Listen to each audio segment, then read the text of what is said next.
Bonjour Frédéric. Bonjour Cédric. Merci de nous accueillir dans tes bureaux. On a profité de 2021 pour démarrer notre collaboration ensemble avec Altaroc. Une fois fini ce premier millésime, c'est le bon moment de faire un point et de créer un peu d'échange avec toi. J'ai une première question pour toi. Le private equity fait sa révolution. Il devient accessible à l'investisseur particulier. Enfin, quelle est ta vision d'expert en tant que référence sur le marché de sélection des meilleurs gérants qui, avant, n'étaient pas accessibles à l'investisseur particulier? Quelle est ta vision de cet accès rendu aux particuliers aujourd'hui? Eh bien, il y a plusieurs éléments, Cédric, dans ta question. D'abord, pourquoi est-ce qu'on parle de private equity aujourd'hui plus qu'il y a 5 ans? Pour une raison simple. Aujourd'hui, les taux d'intérêt sont à zéro, ce qui n'était pas le cas il y a 5 ans, et aujourd'hui, il n'y a plus de rendement sur les produits liquides, ou très peu. Tes clients en fonds euros vont aller chercher 1% plus, 1% moins. Les clients que tu places en fonds obligataires vont aller chercher des rendements quasi nuls.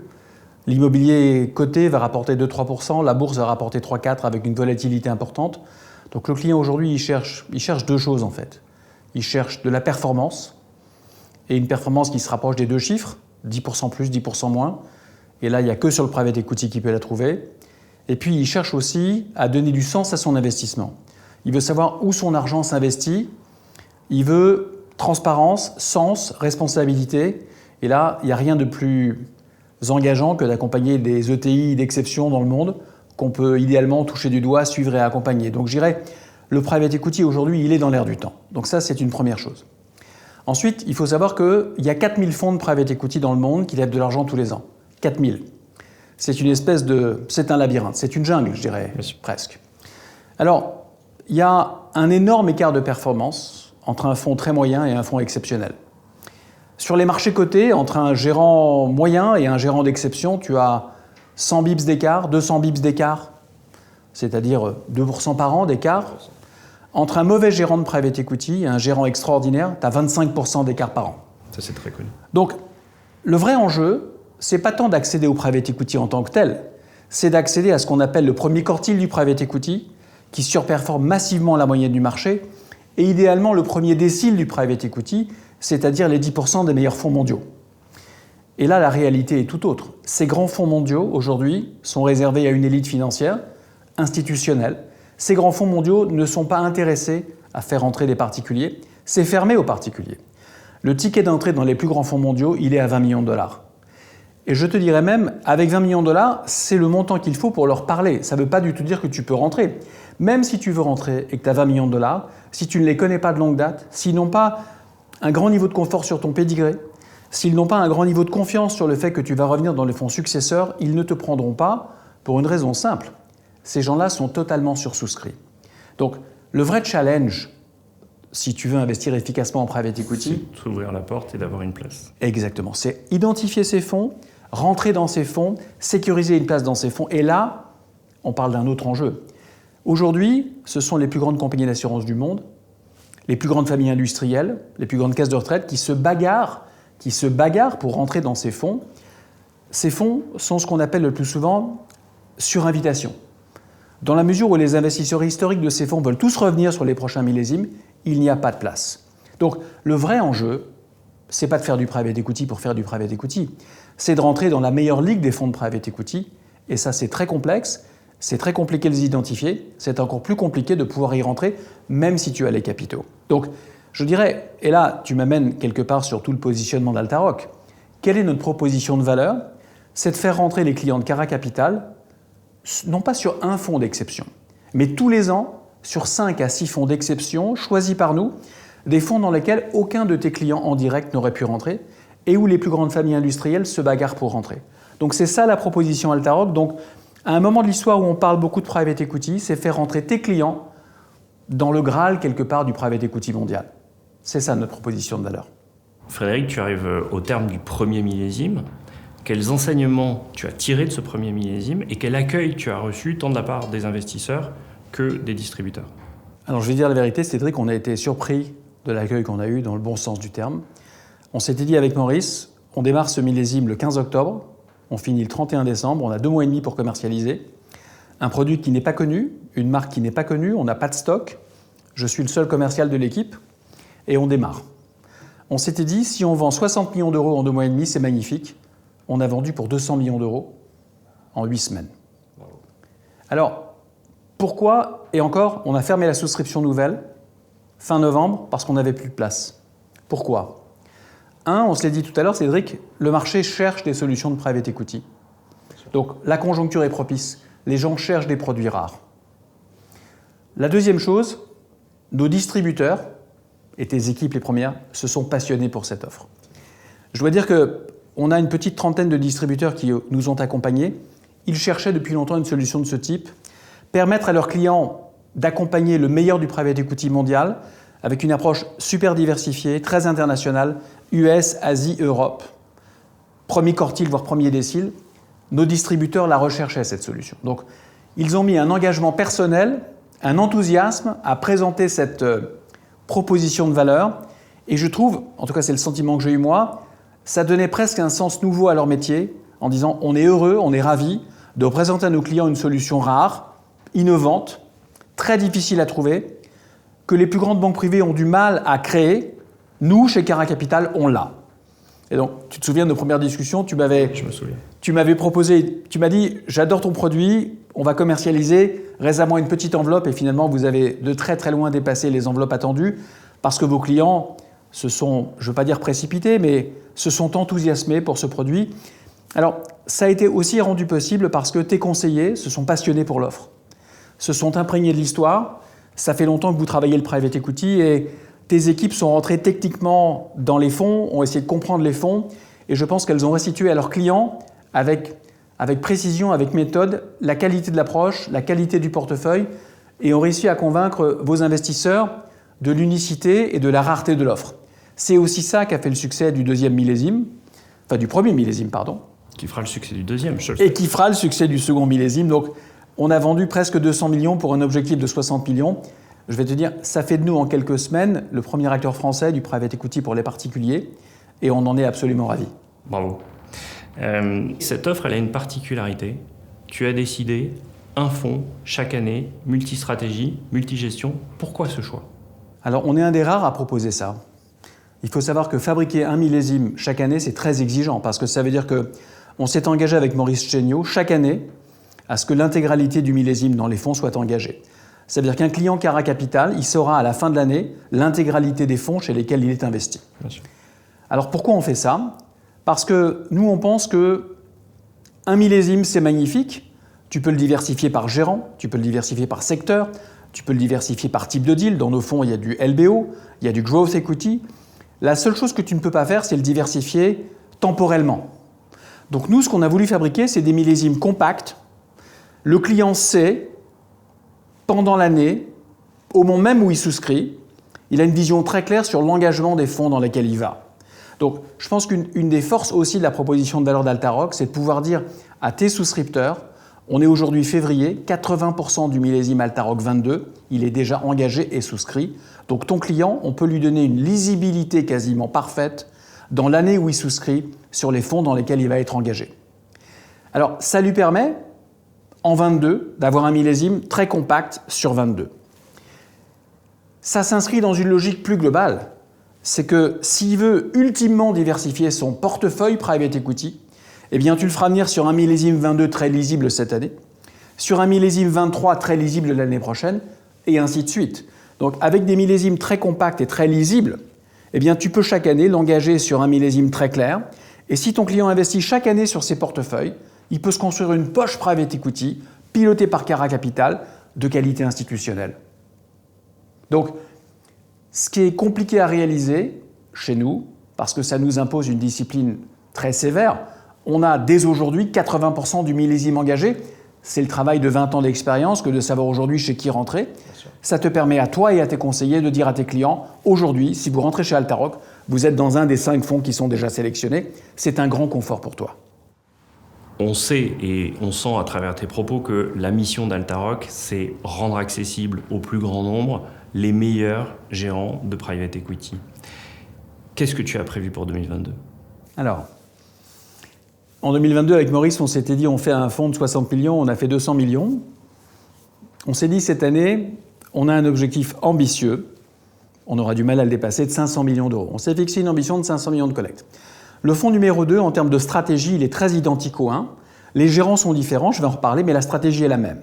6 fonds d'exception, avec des critères qui sont toujours les mêmes. On est concentré sur le LBO et ce qu'on appelle le capital croissance, le growth equity. Donc on fait que ça, c'est ce qui t'avait plu. Donc dans nos fonds, ils sont très purs. Il n'y a pas d'immobilier, il n'y a pas de mezzanine, il n'y a pas de crédit, il n'y a pas d'infrastructure, il n'y a pas de turnaround, il n'y a pas de capital risk, il n'y a pas de venture, il n'y a pas d'early stage. De private equity exclusivement. Et en LBO et en growth. Donc très pur. On accompagne non seulement des gérants d'exception, mais des firmes d'exception. Donc ce sont des firmes qui sont installées depuis plus de 30 ans, avec une capacité démontrée à traverser des crises complexes. Ça nous a plu aussi en termes de minimisation du risque. On veut des gérants qui, sur les 20 années passées, ont livré chaque année plus de 20% de rendement annuel, net de frais et de caride. Et enfin, on s'est fixé une ligne éditoriale qui t'avait plu aussi. En termes géographiques, c'est un fonds très mondial. Donc 40% de ce millésime sera US, 20% de ce millésime sera asiatique et 40% de ce millésime sera européen. Et on va rester sur les secteurs qu'on fait la force du fonds 1, à savoir 50% dans la technologie, le software et les télécoms, 20% dans la santé et 30% sur les plateformes digitales, ce qu'on appelle B2C à 10% et B2B à 20%. Alors, dans ce choix stratégique, on a retenu qui? Bon. Premier fonds qu'on a retenu, qui est un nouveau fonds, un nouveau gérant, qui est peu connu du grand public et même peu connu des institutionnels, il s'appelle HG. C'est probablement le meilleur fonds européen dans le software.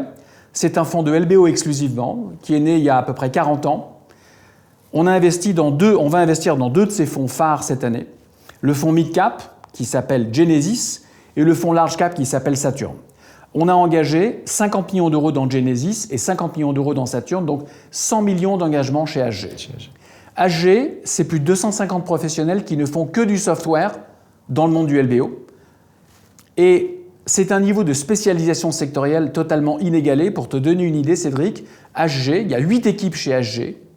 Il y a une équipe qui fait du software dans le monde de la comptabilité. Il y a une équipe qui fait du software dans le monde légal. Il y a une équipe qui fait du software dans le monde des ressources humaines. Hyper spécialisé. Ultra spécialisé. Et notre conviction à Maurice Chéniaud et à moi, c'est que c'est cette ultra spécialisation qui te permet de connaître intimement tes secteurs et de mieux pricer, de mieux comprendre, d'aider les équipes de management à parfaitement transformer les cibles et surtout dans lesquelles tu peux avoir une connaissance intime des acquéreurs industriels qui demain mettront des primes sur les cibles que tu as développées et accompagnées. Donc, le TRI, le rendement d'investissement de HG sur les 20 dernières années, est supérieur à 30% par an tous les ans. Donc absolument spectaculaire. C'est un fonds dans lequel il est très difficile de rentrer. Le ticket unitaire minimum chez HG est de 20 millions de dollars par fonds. On est ensuite rentré chez Bridgepoint, qui est un fonds un tout petit peu plus connu du grand public, totalement institutionnel aussi. C'est un fonds de 7 milliards, donc Bridgepoint est un des acteurs les plus établis en LBO en Europe. Ce qui est très intéressant chez Bridgepoint, qui est présent sur nos secteurs de prédilection, c'est le fait que Bridgepoint est présent pratiquement dans tous les pays européens. Il est présent également aux États-Unis et en Chine, avec une capacité très singulière à accompagner ces sociétés de portefeuille dans leur programme d'expansion internationale. Donc Bridgepoint est un fonds capable de prendre une boîte française, de l'aider à se développer en même temps aux États-Unis et en Chine, de trouver des build-up pour ces sociétés de portefeuille en Chine ou aux États-Unis, voire de trouver les acquéreurs industriels en Chine pour ces cibles de portefeuille françaises. Et ça, cette capacité d'accélération de la croissance internationale, ça nous a beaucoup plu. Évidemment. Et Maurice connaît Bridgepoint depuis très longtemps, a beaucoup co-investi avec succès avec eux. Ensuite, on est revenu chez deux gérants qui nous avaient fascinés sur le fonds 1, à savoir Insight, qui avait beaucoup plu à tes conseillers aussi. Donc ça, c'est un fonds de technologie growth aux États-Unis. C'est un fonds minoritaire. C'est un fonds, le fonds fera à peu près 14 milliards de dollars. Insight, c'est presque 300 professionnels, exclusivement software également, donc assez similaire à HG. La seule chose, c'est que HG se concentre sur des sociétés qui croissent entre 5 et 20% par an, en LBO majoritaire, alors qu'Insight va aller chercher des boîtes qui sont entre 50 et 150% de croissance par an. On est vraiment sur des portefeuilles d'hypercroissance, avec un TRI historique d'Insight supérieur à 35% par an depuis 20 ans. Magnifique gérant américain, exposé 60% US, 20% Israël, 20% Europe. TRI magnifique, hyper spécialisé également. Et enfin, on met un ticket, donc on va mettre 60 millions d'euros chez Insight, ou l'équivalent de 60 millions d'euros chez Insight, et on met 100 millions d'euros dans le nouveau fonds de Apax LLP, donc je dirais le grand Apax anglais, qui est un fonds de 14 milliards, qui à notre avis est le meilleur fonds de buyout européen, présent sur nos verticales, avec plus de 25% de TRI par an depuis 20 ans, superbes équipes, très spécialisées, santé, tech, plateforme B2C, plateforme B2B, et une signature particulière chez Apax, cette capacité d'accompagner la transformation digitale des sociétés de portefeuille, qui est une vraie signature Apax. Donc c'est cette capacité d'accompagner des sociétés parfois traditionnelles et d'accélérer leur digitalisation, qu'elles soient B2C ou B2B.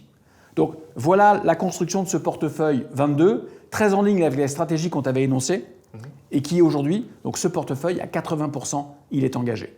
Donc ça, c'est rendu possible parce qu'on a un sponsor qui s'appelle Maurice Chéniaud, Évidemment. et qui nous permet aujourd'hui de te proposer à toi et à tes conseillers un portefeuille clé en main. On peut peut-être juste dire là que Maurice Chéniaud est le fondateur d'Apax et Bon, probablement un des plus grands monsieur du private equity qu'on a la chance d'avoir en France. Alors, on a beaucoup de chance. Maurice est un des pionniers du private equity en Europe. Il y a 50 ans, il a inventé les normes de l'industrie. J'ai travaillé avec Maurice il y a 32 ans. On a passé 5 ans ensemble, donc on se connaît très bien. Maurice est un des 3 fondateurs mondiaux d'Apax, qui est un des plus grands fonds de PE mondiaux. Bien sûr. Maurice a créé Altamir, qui est une société cotée qui investit dans le private equity il y a 25 ans, avec un track magnifique. Il avait mis 10 millions d'euros de capitaux. Ça vaut 1,4 milliard aujourd'hui, donc ceux qui lui ont fait confiance il y a 25 ans en sont ravis. Et là, Maurice et moi, on a créé ensemble Altaroc, il y a maintenant 9 mois. Ça fait 50 ans qu'il fait ce métier, ça fait presque 35 ans que je le fais moi-même. À nous deux, on a pas mal d'heures de vol et on connaît bien les clés de l'industrie. Chez Cara Capital, notre métier, c'est d'accompagner nos clients à créer leur portefeuille. Pas que de private equity, mais aussi leur portefeuille de private equity, dont Altaroc peut faire partie. Quelle est ta vision pour un épargnant particulier du volume qu'il faut avoir en private equity dans un portefeuille de long terme? C'est une question très intéressante. Je vais te donner mon point de vue. Je suis investi à plus de 60% en private equity. Mais tu n'es pas la norme. Je ne suis pas la norme. Quant à Maurice, il a 100% de son patrimoine en private equity. Je mets en phase ces 2 points de référence parce que ça te donne une idée de la confiance que nous, on a dans l'industrie. Bien sûr. Après, je vais donner 2 autres points de référence. Je vais prendre JP Morgan, qui est peut-être la plus grande banque privée aux US, qui milite pour le private equity depuis 50 ans. Depuis toujours. Aujourd'hui, le client moyen chez JP, il est équipé à 22% de son patrimoine en private equity. C'est connu. Donc moi, je pense qu'un client bien équipé en private equity est un client qui a, je dirais, en fonction de sa richesse, parce que tu ne vas pas équiper de la même façon quelqu'un qui a 1 million de patrimoine financier et quelqu'un qui a 30 millions de patrimoine financier, mais pour un client relativement aisé de Cara Capital, je pense que 20%, à long terme, c'est une bonne façon de construire un portefeuille sur la durée. Alors, il ne faut pas mettre 20% tout de suite. Il faut le construire sur la durée, mais ça, tes équipes en sont plus que conscientes, puisque elles ont conseillé à leurs clients qui voulaient faire du Altaroc de lisser sur plusieurs millésimes leur allocation. Je pense que sur la durée, se construire une poche de 20% de son patrimoine en PE, c'est ce qu'il faut faire. Je dirais même que dans un environnement de taux bas, où on cherche des protections contre l'inflation, il n'y a pas de meilleure protection, il n'y a pas de meilleure façon de diversifier qu'un portefeuille robuste, premier quartile de private equity mondial. Investir dans l'entreprise. Dernière question. On a commencé nos échanges bien avant que tu démarres Altaroc et quand on s'est rencontrés, tu démarrais ton appréhension du monde de la distribution du private equity auprès des investisseurs particuliers. Comment tu positionnes Cara Capital dans ce monde? Je vais te dire, j'ai rencontré 353 CGP. C'est bien, 10% du marché. En 2 ans et demi.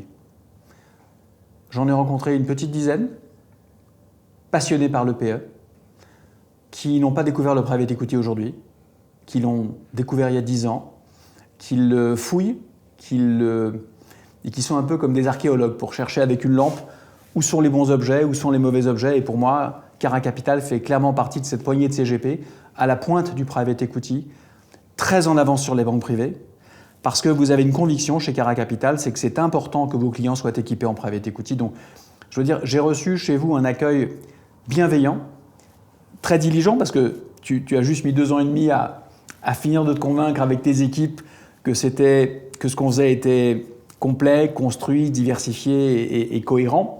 Mais j'ai trouvé beaucoup d'enthousiasme, j'ai trouvé un accueil vraiment bienveillant et j'ai trouvé que vous cherchiez en fait des solutions et que quand vous avez rencontré notre plateforme Altaroc, elle correspondait aussi à ce que toi et tes équipes cherchiez, c'est-à-dire le meilleur du PE mondial, des accès pour vos clients là où vous n'aviez pas accès seul, un accès très international, les US, l'Asie, le meilleur de l'Europe, et fait par des pros qui mettent beaucoup de leurs capitaux, et le tout en digital. Et je pense que quand j'ai su te convaincre, toi et tes collègues, que nous avions réuni, Maurice et moi, tous ces ingrédients, eh ben, j'ai reçu chez vous un accueil magnifique. Et je pense que même tes conseillers ont été bluffés par l'accueil qu'eux-mêmes ont reçu auprès de leurs clients.